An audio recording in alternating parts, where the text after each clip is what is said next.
সময় দলের পিঠে ছুরি মেরেছে তাদেরকে শনাক্ত করুন। পরে তো পরে আইএসএফ পরে, বিজেপি পরে, সিপিএম পরে, আগে তৃণমূলের মধ্যে যারা করেছে তাদেরকে শনাক্ত করুন।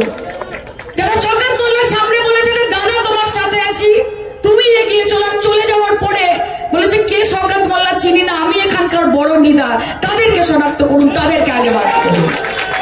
গদ্দার হাটাও, ভাঙর বাঁচাও। গদ্দার হাটাও, ভাঙর বাঁচাও। সিপিএম, বিজেপি, আইএসএফ এরা পরে হবে, আগে নিজের দলের ভেতরে যে গদ্দার গুলোকে আছে তাদেরকে শনাক্ত করতে হবে, তাদেরকে ছুঁড়ে ফেলতে হবে। তবে কি 1 লাখ কেন, ভাঙরের মানুষ 2 হাত ভরে আশীর্বাদ করেছে। সবাই যখন বলেছিল যে ভাঙর কি দেবে, 2 দেবে, 5000 দেবে, 200 দেবে, 500 দেবে, আদৌ কিছু দেবে? দাদার এনার্জি হয়ে গেছে একটু বেশি, বুঝতে পারলাম। Love you, thank you. বুঝতে পারছি, ঠিক আছে। ভাঙড়ে তৃণমূলের শত্রু তৃণমূল কেন হবে? ঘরের শত্রু বিভীষণ বলে একটা কথা আছে, জানেন তো? আমরা সবসময় বলি যে ফিল্টারটা বাইরে থেকে করার আগে ভেতর থেকে করতে হয়। মানুষের চোখে মুখে যেটা আছে সেটা যে অন্তরে থাকতে হবে তার কোনো মানে নেই। কাজে তৃণমূলের কাছে এটাও চ্যালেঞ্জ যে যেরকম বিজেপি, আইএসএফ, সিপিএমের সঙ্গে লড়াই করতে হবে। যদি তৃণমূলে এমন কোনো এলিমেন্ট থাকে যারা পরোক্ষভাবে বা প্রত্যক্ষভাবে দলকে ক্ষতিগ্রস্ত করার চেষ্টা করছে, তাদের বিরুদ্ধে ব্যবস্থা নিতে হবে। নাম করে শওকত মোল্লার বদনাম করার চেষ্টা করছে নারাবুল, কি বলবেন এটা? কি বলবো, দল বিরোধী কাজ বলবো।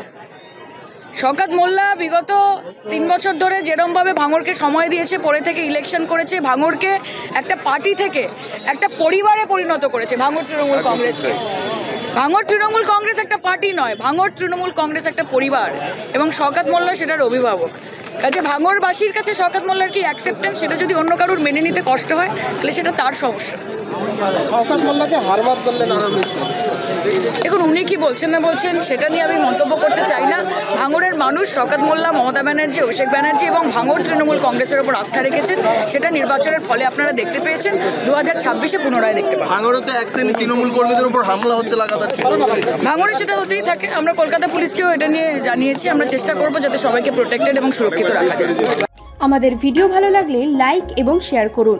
কমেন্ট সেকশনে গিয়ে জানান আপনাদের মতামত। আরও ভিডিও পেতে আমাদের চ্যানেল সাবস্ক্রাইব করুন এবং প্রতি মুহূর্তে খবরের আপডেট পেতে প্রেস করুন বেল আইকন।